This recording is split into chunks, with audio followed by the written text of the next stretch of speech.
Ja, schönen guten Abend, herzlich willkommen im Kino des DFF und herzlich willkommen auch im Namen des Filmkollektiv Frankfurt. Wir, ja, für diejenigen von Ihnen, die sozusagen zum ersten Mal bei einer unserer Veranstaltungen sind, also wir sind ein in Frankfurt ansässiger Verein und organisieren ungefähr einmal in 2 Monaten Filmreihen und vor 10 Jahren hatten wir schon mal eine schwerpunktmäßig ungarische Reihe zu Joncsó Miklós.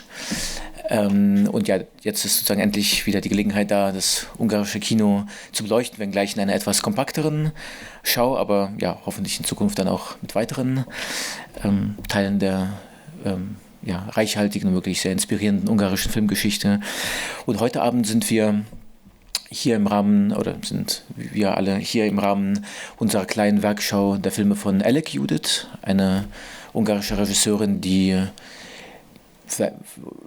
unbekannt oder vergessen wäre vielleicht zu viel gesagt oder nicht ganz richtig, aber sozusagen in der Breite ihres Werkes ist sie ja noch sehr unterschätzt und auch offenbar auch in Ungarn, wie Gyöngyi Fazekas, die ich gleich vorstellen werde, unseren Gast heute Abend, wie sie auch betont hat, dass man, wenn man in Ungarn Film studiert, auch den Namen Elek nicht zwangsläufig hört, obwohl ihre Filme wirklich sehr besonders sind. Also an dem angenehmen, lauen Sommerabend heute im Kino zu sein, ich kann Ihnen versichern, dass Sie es nicht bereuen werden, weil der Film, den wir gleich sehen werden, ISTENMEZEJÉN im Jahr 1972, ein sehr besonderer Film ist. Und ja, ich will nur darauf hinweisen, für diejenigen von Ihnen, die das Programm gesehen haben, aber nur als Hinweis noch, also morgen Abend ist der für diesen Monat letzte Film von Judit Eleks,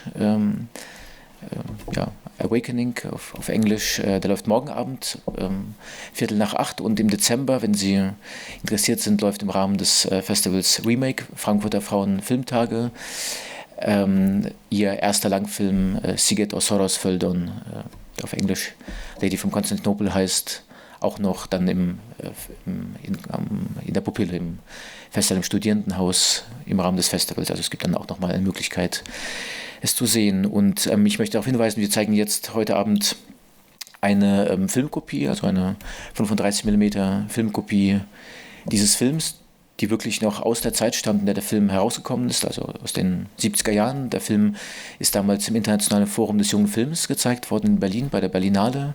Und von dort, also von dem Kino Arsenal, das diese Reihe, also diese Sektion organisiert, stammt auch der Film, hat deutsche Untertitel und natürlich im ungarischen Original. Und noch eine Frage vorab, gibt es jemanden von Ihnen, der gar kein Englisch versteht oder spricht?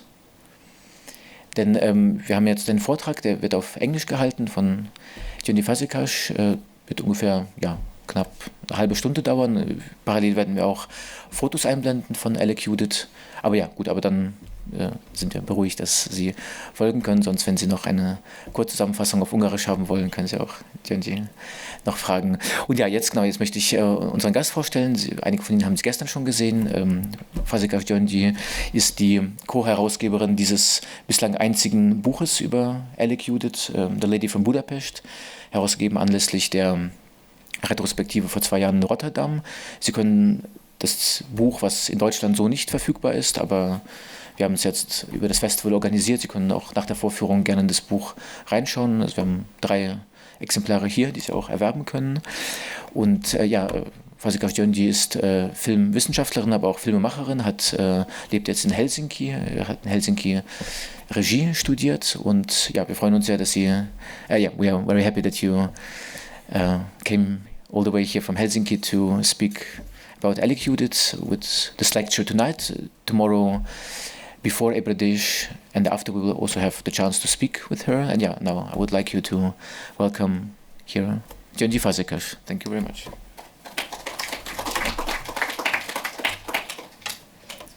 Thank you so much.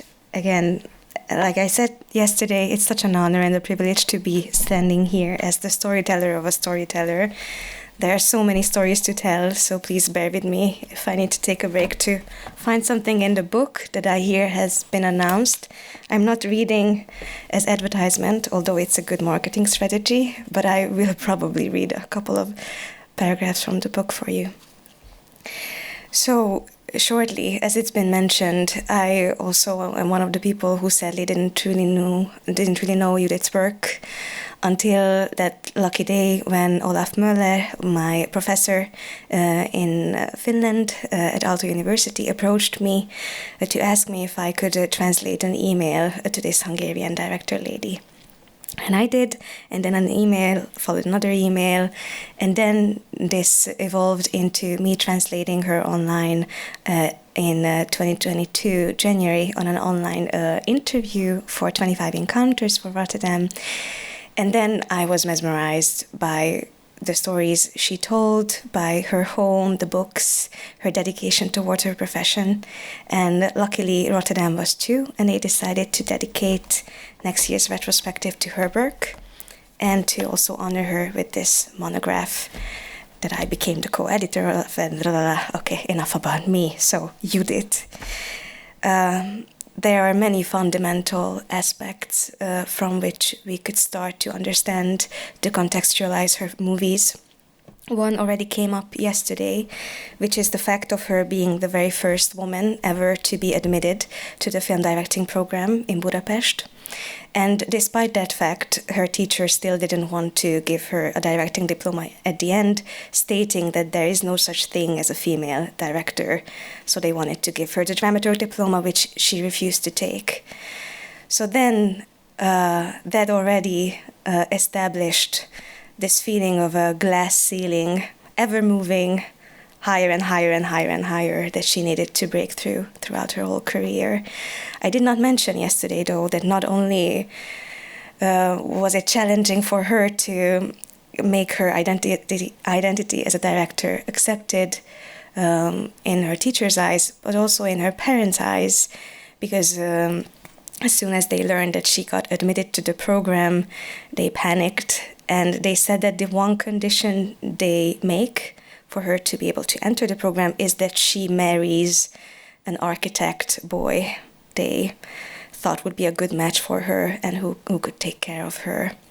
This will come back in her movies. That is why I'm mentioning it. I will say that I think if you would ask Judit if she sees herself as a feminist director, she would probably say no. But it's not a conscious political act in which she is exploring women's stories in her movies. It's more just coming from her nature and the stories she herself experienced. Then again, you mentioned the year 1956. If you are familiar with Hungarian history, you might remember that there was the revolution in 1956. So that also had an impact on their education. She went to the very famous Máriási class with people like Zoltán Huszárik and the Academy Award winner István Szabó. And she remembers that time strengthening their bond. If you don't mind, I might read a paragraph from the book. So these are her words. First of all, they let us work in peace, she says about her college years. Félix Máriási was my class teacher. It was 56, then 57, 58, and there was not a penny in the college. Every year they said we would be shut down. We couldn't even take photos in the city. We had to shoot our etudes in the zoo indoors. Because the city was destroyed when the Soviets came in. They defeated the revolution, that's why. They arrested István Szabó, Zsolt Kézdi Kovács, and Ferenc Kardos. They were her classmates. They took them away, put a gun to their backs when they were in the theater. They pushed them into 3 black cars and took them away. The cells were 4 floors down in the building that they took them away to. And they were released on the condition of having them sign a form saying that they would report. You obviously know this about Szabó's life, but the same thing happened to Zsolt. So our existence in college was so closely related and so determined by the total of, I think, 23 days of the 56 revolution that these 10 people, in blood and defiance, allied themselves to make it through college. So those of you who were here yesterday looking at the 3 short films made at Balázs Béla Studio, this is also a context for you to understand more why they were working together as a group. This historical moment that they shared together as a class made them work more closely together. Instead of becoming enemies, they became partners in crime in a way. So that is a fundamental element. Another one that you might be aware of, if you've been to other screenings, is that Judit is a Holocaust survivor. She was born in 1937, and she was about 7 years old when her memories start about how she was affected by the Second World War. Of course, being a Holocaust survivor could mean many different things. In her case, she was never deported. In the interview that we held for this book, a 3-day-long interview, she explained to us that there was one day where they almost deported her. By that time, she was alone with her mother and her smaller brother. Her father was already taken to a forced labor camp.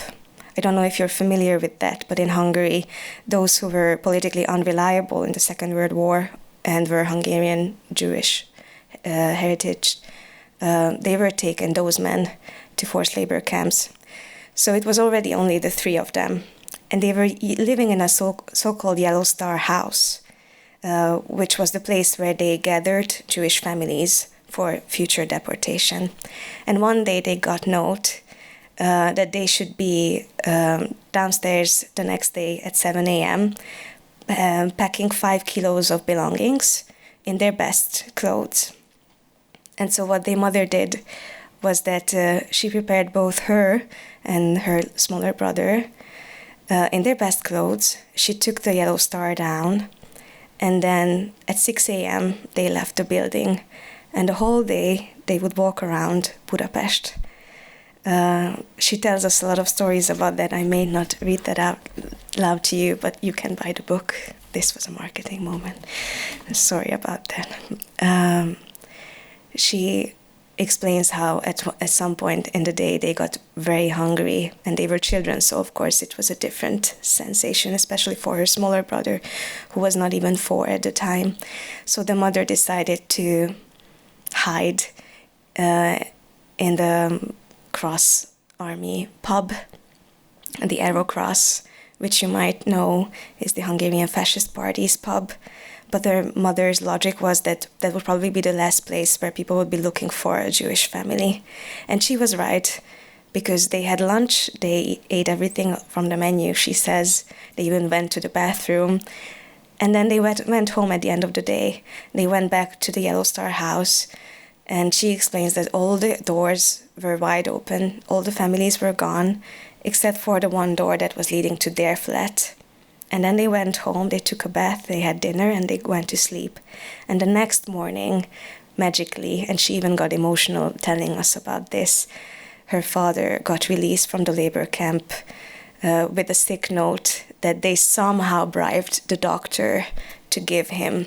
She also explained to us that her mother sent many gifts to the doctor, hoping that they would somehow deserve a sick note.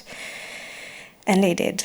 And then the 4 of them were reunited again, and as a family they moved to first the small ghetto, then the big ghetto, and that's where they survived until the liberation. So that is her story of survival. She has a half-sister, Vera, as well. She sadly passed away in a concentration camp. If you ever get the chance to see The Trace, which is a much later piece of her, that's the movie in which she explores what that means to her. She only learned about the way her half-sister died in her 50s. And I think she still hasn't fully processed it yet. It's probably not something that can be processed.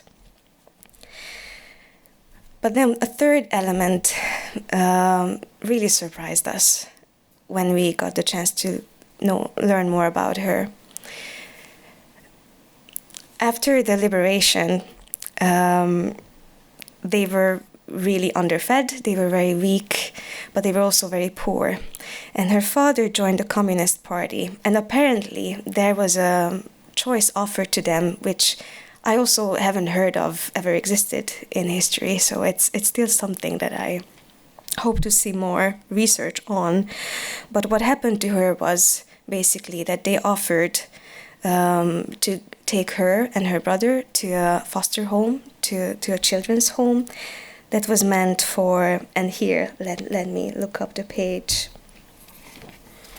But it was meant for communist weakened children or orphan children. Yes, let me quote her. So in the Communist Party, they told that the Soviet army has a Red Star children's home to feed the weakened children of communists. Also those whose parents were sent to prison or killed as partisans or in the resistance, executed by the Germans or tortured to death in prison. These children were cared for in this home, which was in Debrecen. So there she got to spend 2 months. This is like deeply into her biography, but I'm explaining it to you to give you context for the movie that we're about to watch. So forgive me for going into it a little bit deeper. So yes, they were spending there 2 months. They were receiving excellent care, food. The place was heated, wide duvet. It was something that was extremely different to the ghetto that she just got out of. However, after 2 months that they spent there was a power shift. And so all the children from the Red Army were supposed to be taken over by the Red Cross. And the Red Army left. And they left the documentation of the children over to the Red Cross. However, they left it all in Cyrillic. So the Red Cross couldn't read the info of the children. And then the logic of them was that presumably no Hungarian parent would leave their children to the Soviet army, to the Red Army. So they declared all children there as orphans. There were about 50 children. But since all the orphanages were bombed in Debrecen, they didn't know where to put the orphans. And they decided, since there were farmers in need of children either to love or to get to work, they decided to basically sell these 50 children to the farmers looking. So she remembered that she was set on a huge conference table in a room with 50 children.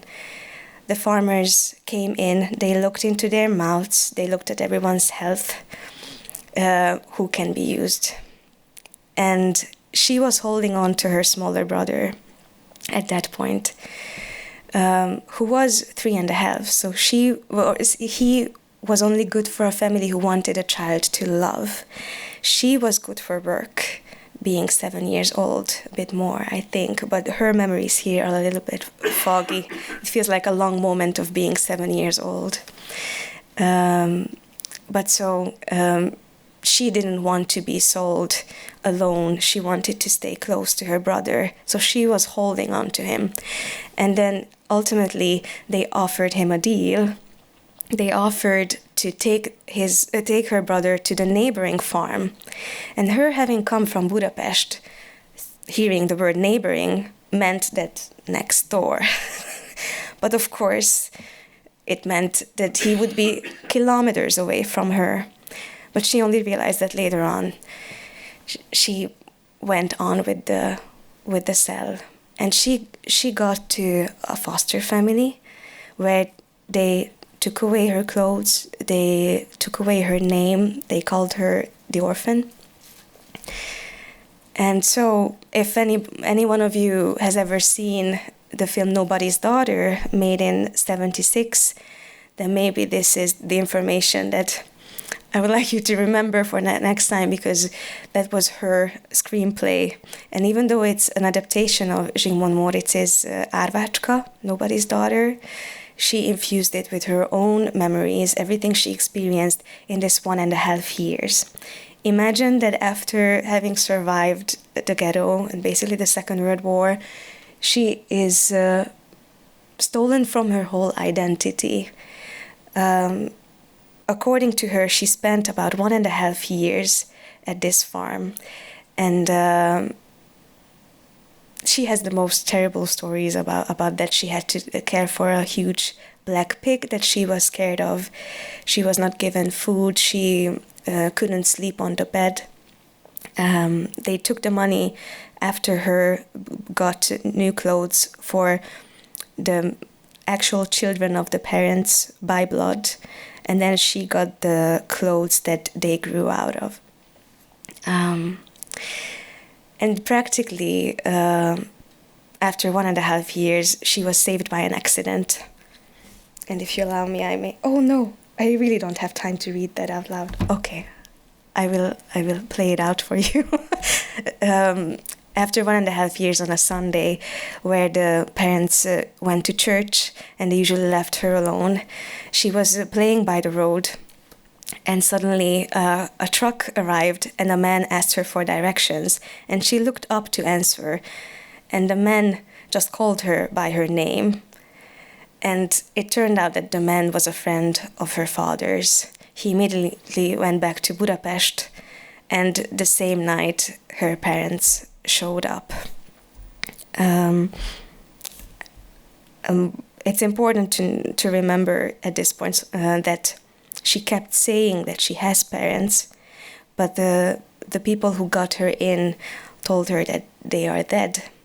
So even though she remembered her address and kept asking for them to write to her real parents, they said that they have written already and the parents haven't responded, so they must be dead. But after 1.5 years, they reunited. She said that this experience was in a way even harder for her than the ghetto itself, because in the ghetto they were together, the four of them. But there on the farm, she was alone. So why did I explain all this to you so carefully? The movie we are about to see is called ISTENMEZEJÉN, which is a dead-end village. It means that the traffic is only going in, it's not going further, it's not going anywhere else. So it's the countryside. And normally, a filmmaker from Budapest wouldn't know the countryside.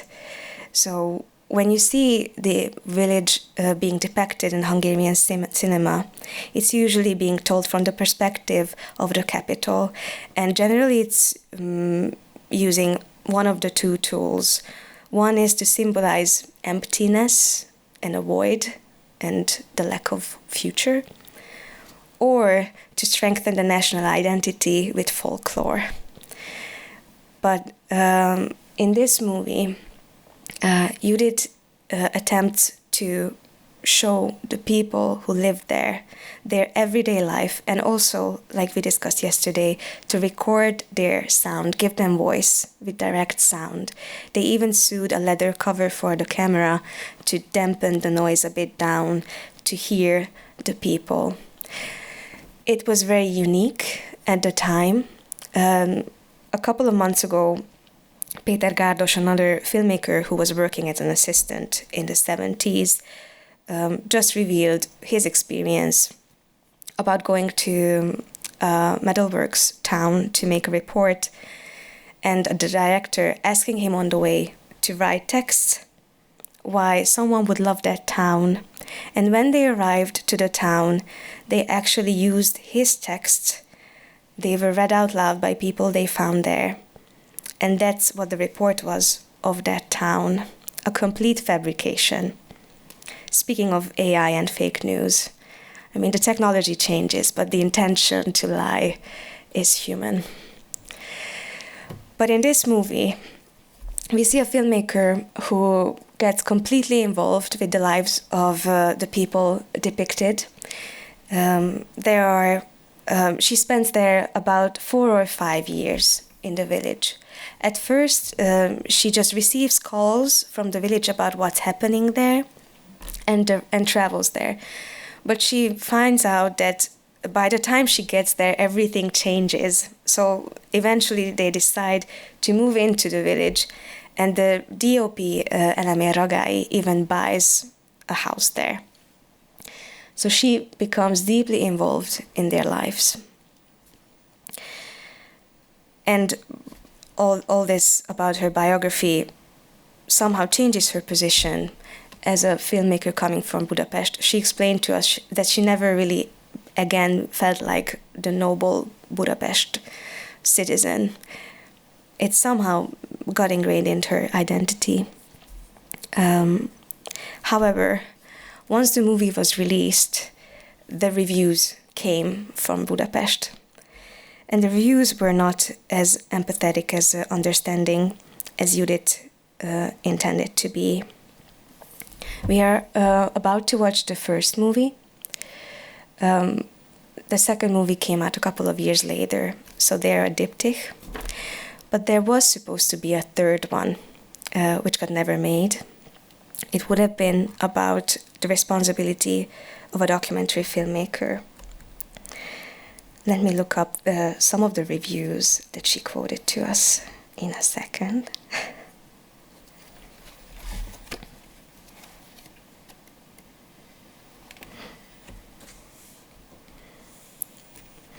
So I can't read the full review because it talks a bit about the second movie and I wouldn't want to spoil what's happening to them. But I will read the end of it. So this is the review. You could even say there is a happy ending for both families, and then the situation for both girls has been resolved. But after having learned about the mental and emotional level of these two girls, here and now in Hungary in 1975, it is barely higher than the mental and emotional level of a native of the Central African jungle.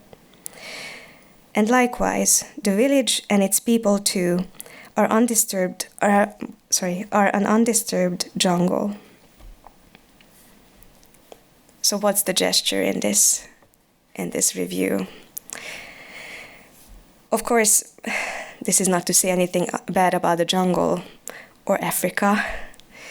The insult is in turning your own people into foreigners. And I'm sad to say that this is a tactic in linguistics that is not far from today's propaganda either. And this is about people who don't have a voice on their own.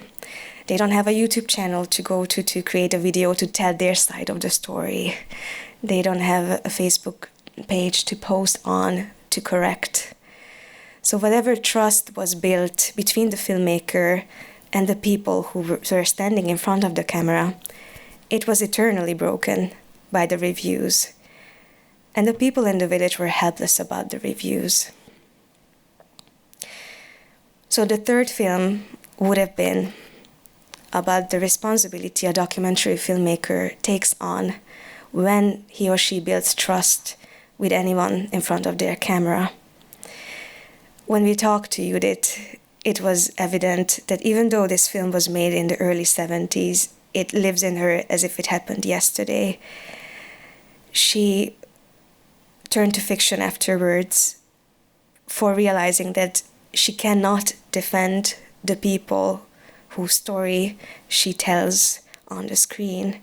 And she was shaken by the fact that the reviewers didn't speak of the film as a film. They were speaking about the people and insulting them as human beings instead of talking about the movie as a movie.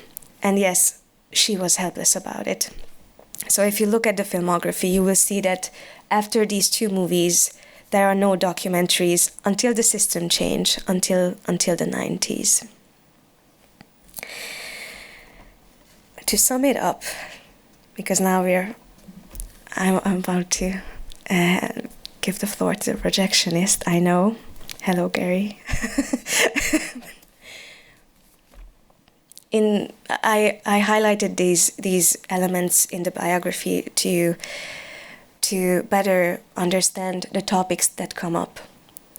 She, in her movies, talks a lot about solitude, and as Barbara Worm, the other editor alongside Olaf Müller and myself, so precisely highlighted, she's deeply interested in memory. how could she not be when she spent 1.5 years only remembering her own life as one person herself and her whole surroundings telling her otherwise, and then 1.5 years later realizing that she was right all along. That loss of identity echoes throughout her whole filmography. But when I was asked to write a contemporary essay on her work, the motive I picked as the element that holds all the films together is the role of death. And I would like to pass that on to you, if you can take it whenever you watch a Judit Elek movie. I see death as something that's fundamental motivation behind the characters' behavior and how they connect to the world around them. So today, that is going to come up again. And what does this tell us today? Well, because film history is in the past, but of course, why do we look at history? I personally look at history to make better decisions in my present. What I think this movie and the reception of this movie tells us is to look at our own attitude when we watch a documentary.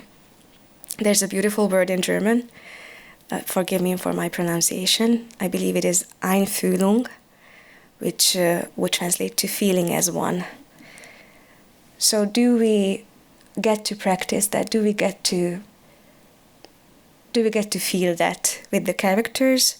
Or are we looking at them as this review, as a native of the Central African jungle or anywhere else other than where we are? Are we looking at them as other people, or do we see ourselves in the faces? That's all the time I had. I hope I enriched your experience with the movie that's about to come up, and please do come up afterwards if you have any questions. Thank you.